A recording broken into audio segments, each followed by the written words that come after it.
अध्याय में 269 clear sky school पर लौटे। बागेलसन द्वारा टीएल। उस समय जब टैंगसान ने बड़ी मात्रा में कीमती धातुओं के साथ दिव्य शिल्पकार लुओ गाओ को क्लियर स्काई स्कूल में पहुंचाया, तो उन्होंने विस्फोटकों के नुस्खे को भी वहीं छोड़ दिया। वह पहले ही प्रयोग कर चुका था और इस दुनिया में विस्फोटक पूरी तरह से उत्पादित किए जा सकते थे। नतीजतन दिव्य शिल्पकार लुओ गाओ न केवल टॉरेंशियल पियर ब्लॉसम सुई का उत्पादन करेंगे, बल्कि साथ ही तांग संप्रदाय के सबसे मजबूत छिपे हुए हथियार बुधवार के प्यूरी टैंग लोटस का भी उत्पादन करेंगे। ये वे भयावह हथियार था जिसमें टैंगसान ने अपने पिछले जीवन में अपने शोध का निवेश किया था। तुलनात्मक रूप से कहें तो बुधवार के प्यूरी टैंग लोटस को बनाने की शिल्प कौशल टॉरेंशियल पियर ब्लॉसम सुई की तुलना में और भी अधिक मांग वाली थी, क्योंकि विस्फोटकों को मिलाने के साथ साथ वस्तु को गढ़ना भी बेहद मुश्किल था। लेकिन टैंगसान के पास बुधवार के प्यूरी टैंग लोटस को बनाने का अनुभव था, इसलिए उन्होंने लुओ गाओ को जो ब्लूप्रिंट छोड़ा था वे अंतिम विवरण तक बहुत अधिक सटीक थे। इस प्रकार लुओ गाओ के दृष्टिकोण से टॉरेंशियल पियर ब्लॉसम नीडल बनाना वास्तव में थोड़ा पेचीदा था। 5 साल बीत चुके थे और टैंगसान ने भी यह सुनिश्चित करने की हिम्मत नहीं की कि लुओ गाओ इन दो असाधारण छिपे हुए हथियारों का उत्पादन कर सकता है, लेकिन अपने चाचा की मदद के बारे में सोचने से उन्हें कोई समस्या नहीं होनी चाहिए थी। द क्लियर स्काई स्कूल हेवनड्यू सिटी से 300 ली पूर्व में स्थित है। कुछ ही दूरी पर टैंगसान के 4 सदस्यों वाले परिवार को पहले से ही पहाड़ों की उस छोटे से गांव से चिमनी का धुआं उठता हुआ दिखाई दे रहा था। भले ही टैंगहाओ ने मूल रूप से टैंगसान को यहाँ का नक्शा दिया था, लेकिन वह नक्शा उसे टैंगसान की चाची टैंगहुआ द्वारा दिया गया था। वह खुद यहाँ कभी नहीं आया था। इस जीर्ण छोटे से पहाड़ी गांव को देखकर टैंगहाओ की आंखें ठंडी रोशनी से चमक उठी। अभी कुछ समय पहले क्लियर स्काई स्कूल अभी भी दुनिया का नंबर 1 संप्रदाय था। अब इसे इतना कम कर दिया गया है कि इसने इस टूटे हुए पहाड़ी गांव को बाहरी द्वार के रूप में भी इस्तेमाल किया है। क्लियर स्काई स्कूल के पूर्व सबसे मजबूत टाइटल डॉलों के रूप में टैंगहाओ के वर्तमान मूड की अच्छी तरह से कल्पना की जा सकती है। केवल उसकी कसकर बंद मुट्ठी को कोमल हाथों से पकड़ लिया गया था। टैंगहाओ ने देखने के लिए अपना सिर घुमाया, केवल अपनी पत्नी को धीरे से उसकी ओर देखते हुए पाया। आहलेन ने धीरे से कहा, इसे ज्यादा मत समझो। जब से आप और आपका बेटा लौट आए हैं, क्लियर स्काई स्कूल निश्चित रूप से फिर से गौरव की ओर बढ़ेगा। अपनी पत्नी को देखकर टैंगहाओ का ठंडा और कठोर चेहरा नरम हो गया। आहलेन के हाथ को पलटते हुए सिर हिलाया, चिंता मत करो, मैं ठीक हूँ। इतने सालों तक संप्रदाय से दूर रहने के बाद ही जब मैं वापस आता हूँ तो थोड़ा निराश महसूस करता हूँ। टैंगसान ने अपने पिता के बर्बाद शरीर को देखा और कहने से रोक नहीं सका, पिताजी, अगर क्लियर स्काई स्कूल हमें समायोजित करने के लिए सहमत नहीं है, तो हम आपकी आत्मा की हड्डियों के वापस आने के बाद ही निकलेंगे। टैंगहाओ का चेहरा सपाट हो गया, धीमी आवाज में बोल रहा था, अपना मुंह बंद करें। लिक्टेसेन, आपको याद रखना होगा कि संप्रदाय हमारे साथ कैसा भी व्यवहार करता है, हम संप्रदाय के बच्चे हैं। हम जिस भावना का उपयोग करते हैं वह संप्रदाय से नीचे पारित स्पष्ट आकाश हथौड़ा है। कोई फर्क नहीं पड़ता कि आप कब क्लियर स्काई स्कूल के बच्चे हैं। भले ही टैंगहाओ के पास केवल एक हाथ और एक पैर था, जब वह गुस्से में था तब भी वह प्रतिष्ठित था। हाँ, टैंगसेन तुरंत सहमत हो गया। केवल उनके हृदय में संप्रदाय के प्रति कुछ भी अच्छा विचार नहीं था। पहाड़ के गांव के पीछे पहाड़ को देखकर उसने सोचा कि सब कुछ सुचारू रूप से चला तो ठीक है। यदि उन संप्रदाय के बुजुर्गों ने उनके पिता के प्रतिकूल होने का साहस किया, तो वे उन्हें चेहरा न देने के लिए उन्हें दोष नहीं दे सकते थे। बस इसी समय टैंगसान ने अचानक अपनी माँ की निगाह देखी, उसकी आँखों में सहारा देखा। टैंगहाओ ने संप्रदाय को चुकाने के लिए 2 अंगों को तोड़ दिया था, लेकिन क्लियर स्काई स्कूल ने वर्षों से कभी भी टैंगहाओ का समर्थन नहीं किया था। इसने न केवल क्लियर स्काई स्कूल के बारे में इनकी राय को कम किया, बल्कि इसमें कुछ घृणा भी शामिल थी। उसने स्वाभाविक रूप से अपने बेटे का समर्थन किया। अपनी माँ के समर्थन से टैंगसान को तुरंत राहत मिली। उनके पिता चाहे कितने ही पद से जुड़े हों, उनके हृदय में उनकी माता का स्थान और भी ऊंचा था। महत्वपूर्ण क्षण में निश्चित रूप से उसकी माँ का एक महत्वपूर्ण प्रभाव होगा। बोलते बोलते वे पहले ही गांव के गेट पर पहुंच चुके थे। सामने वाले गांव के कुछ लोगों ने उन्हें तुरंत देखा। भले ही टैंगसान यहाँ पहले आ चुका था, गांव के लोग केवल क्लियर स्काई स्कूल के बाहरी शिष्य थे। बहुत सारे लोग नहीं थे जो उससे मिले थे। 4 लोगों को आते देख किसी ने तुरंत उन्हें रोकने के लिए कदम बढ़ाया। काली रोशनी के प्रकट होने से पहले ही टैंगसान के बाएं हाथ से ऊपर की ओर काले बादल जैसा दबाव बढ़ गया था। उनका क्लियर स्काई हैमर अब पीछे से रिंगलेस क्लियर स्काई हैमर नहीं रह गया था।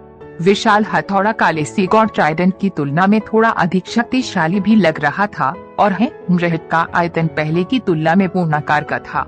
शाफ्ट भी लगभग 2 मीटर तक बढ़ा था। वर्तमान क्लियर स्काई हैमर पहले से फोर्जिंग लागू नहीं था, बल्कि एक सच्चा वारहैमर था। गहरे सुनहरे पतन काले हथौड़े की सतह पर घूमते थे। विशेष रूप से खुदे हुए डेथ गॉड डोमेन ने इसे एक रक्त लाल धुंध दिया। इसकी आक्रामकता ने मृत्यु की एक अत्याचारी आभा को छिपा दिया, जो लगभग पर्याप्त रूप से फैल गई। 1 लाल, 2 काले, 3 spirit rings clear sky hammer के चारों ओर सजाए गए थे। उनकी रोशनी वापस रखी गई थी, लेकिन फिर भी एक अमूर्त दमनकारी शक्ति से भरी हुई थी।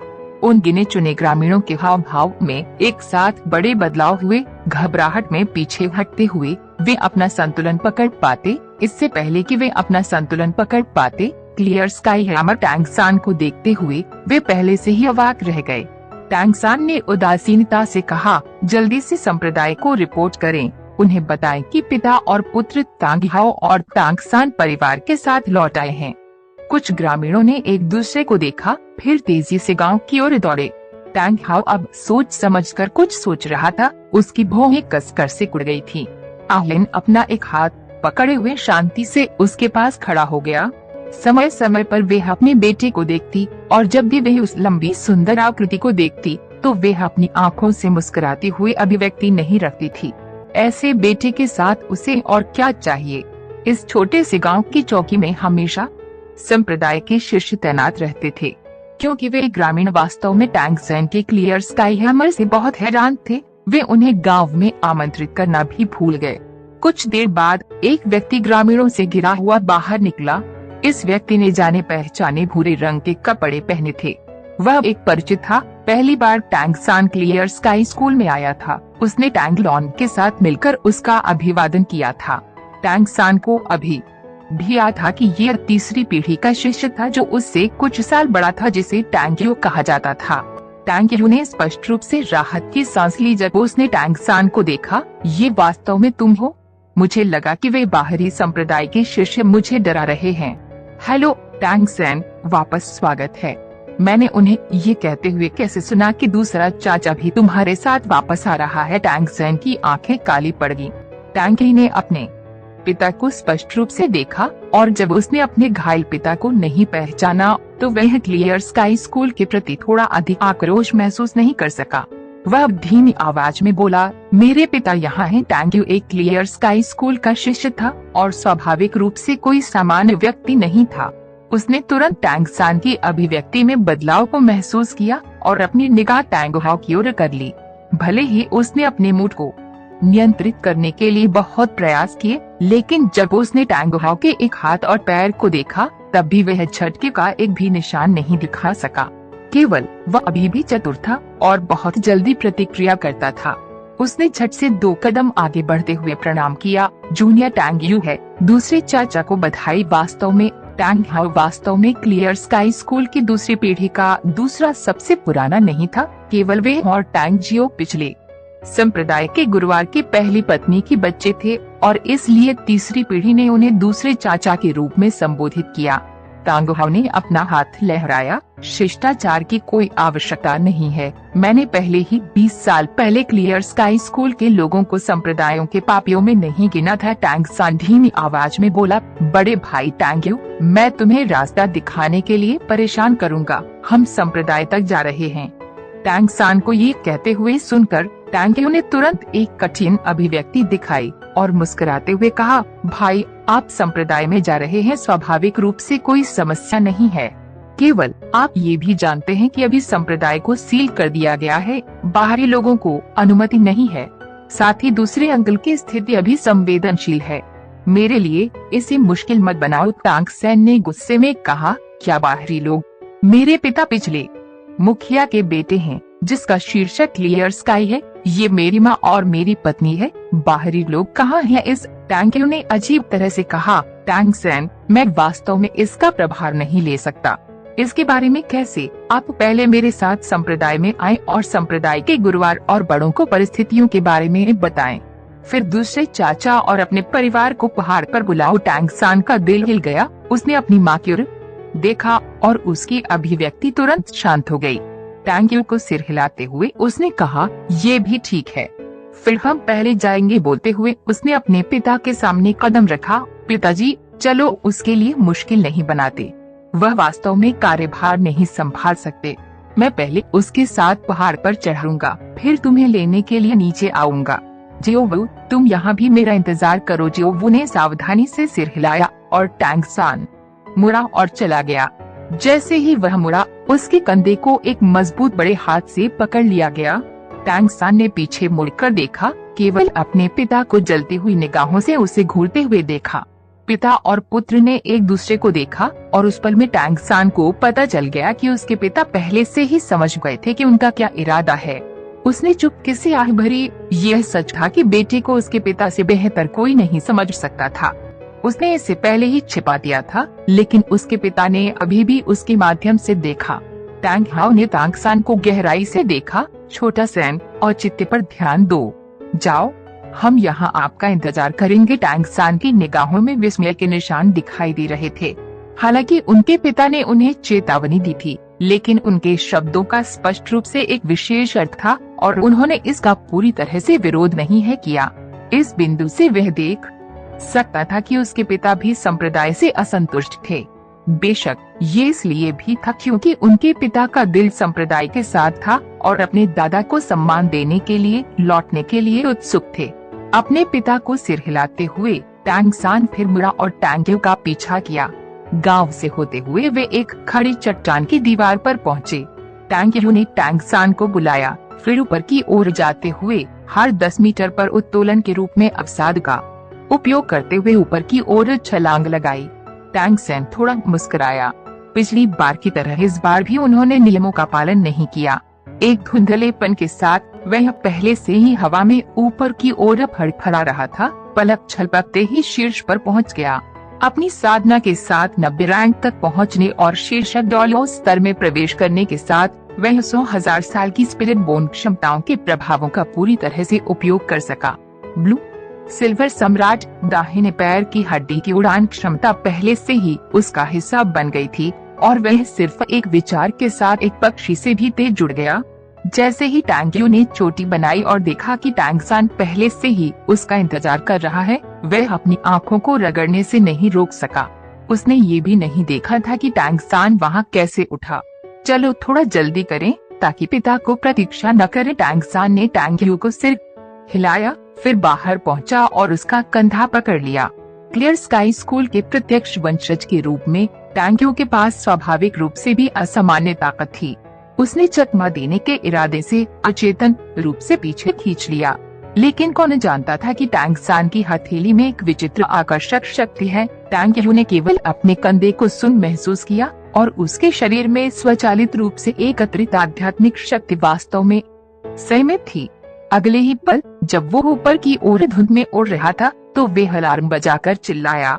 टैंक्सन सीधे उसे उड़ते हुए ले आया और टैंक यू ने महसूस किया है कि उसके पास से कटती ठंडी पहाड़ी हवा का ब्रश उसके कान तेज सीटी की आवाज से भर गए।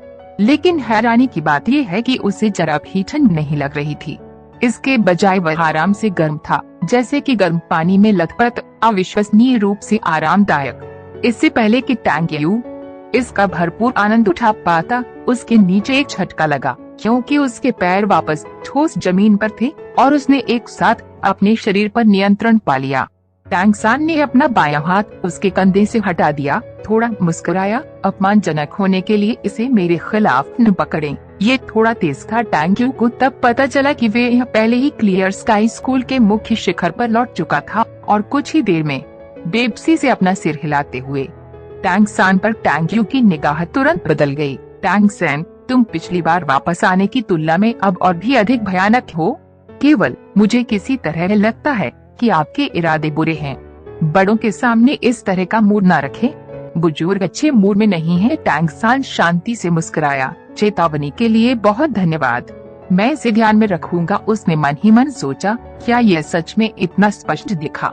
यहाँ तक कि टैंग यू ने भी देखा कि उसके बुरे इरादे थे। केवल बुरे इरादे या नहीं, ये संप्रदाय की पसंद पर निर्भर करता था। टैंग यू ने टैंग सान के हाथ में उस अजीब प्राचीन सिगो ट्राइडेंट को देखा। चलिए चलते हैं, हम अंदर जाएंगे। टैंग सान के सामने एक बार फिर पत्थर की इमारतों जैसा गढ़ दिखाई दिया। इस दृश्य को देखकर टैंग सान गहरी सांस लेने से नहीं रोक सका। इस बार लौटना कई मामलों के लिए था। वह अपने आप को यथासंभव शांत और कोमल बनाते हुए अपने मनोदशा को दबाने में कठिनाई से कामयाब रहे। वह निश्चित रूप से ये भी चाहता था कि सब कुछ शांति से सुलझा लिया जाए। ऐसे में उनके पिता को भी संप्रदाय और भी आसानी से स्वीकार कर लेता था। कोई फर्क नहीं पड़ता कि इसे कैसे रखा गया था। संप्रदाय के लिए उनके पिता की भावनाएं अभी भी बहुत गहरी थीं। जब ग्रेट गेट की रखवाली कर रहे दो युवकों ने टैंग सान को देखा तो वे सदमा दिखाने से खुद को रोक नहीं पाए।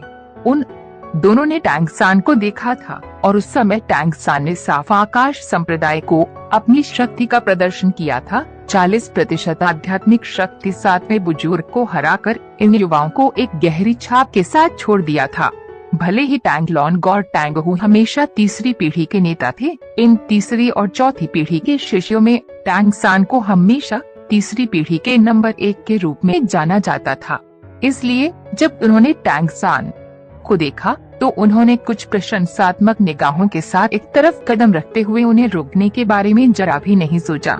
संप्रदाय में प्रवेश करते हुए टैंग यू ने कहा, मैं तुम्हें पहले ड्राइंग रूम में बैठने के लिए लाऊंगा, फिर मैं तुरंत संप्रदाय के गुरुवार को सूचित करूंगा। टैंग सान ने सिर हिलाया। ठीक है, फिर मैं तुम्हें परेशान कर दूंगा। टैंग यू हंसे, हम भाई हैं, विनम्र मत बनो, हम सब आपकी ताकत की प्रशंसा करते हैं। अगर मौका मिले तो मुझे कुछ संकेत दे। टैंग सान बिना बोले मुस्कुराया। टैंग उसे एक ड्राइंग रूम में बैठने के लिए ले आया, फिर तुरंत मुड़ा और रिपोर्ट करने चला गया। ड्राइंग रूम बहुत बड़ा था, एक ही समय में 50 लोगों के लिए व्यापार पर बात करने के लिए पर्याप्त है। अभी टैंग सान के विचार उसके पिता और संप्रदाय के बीच की दुश्मनी में डूबे रहने में मदद नहीं कर सकते थे। तब व्यापार वास्तव में एक आपदा थी जो उनके पिता संप्रदाय के लिए लाए थे, लेकिन ये भी एक विशेष गुण से ही था। क्या उसके पिता ने गलत किया था? अपनी पत्नी की रक्षा करना, इसमें गलत क्या था? ये स्पिरिट हॉल था जिसने क्लियर स्काई स्कूल पर अपना गुस्सा निकाला।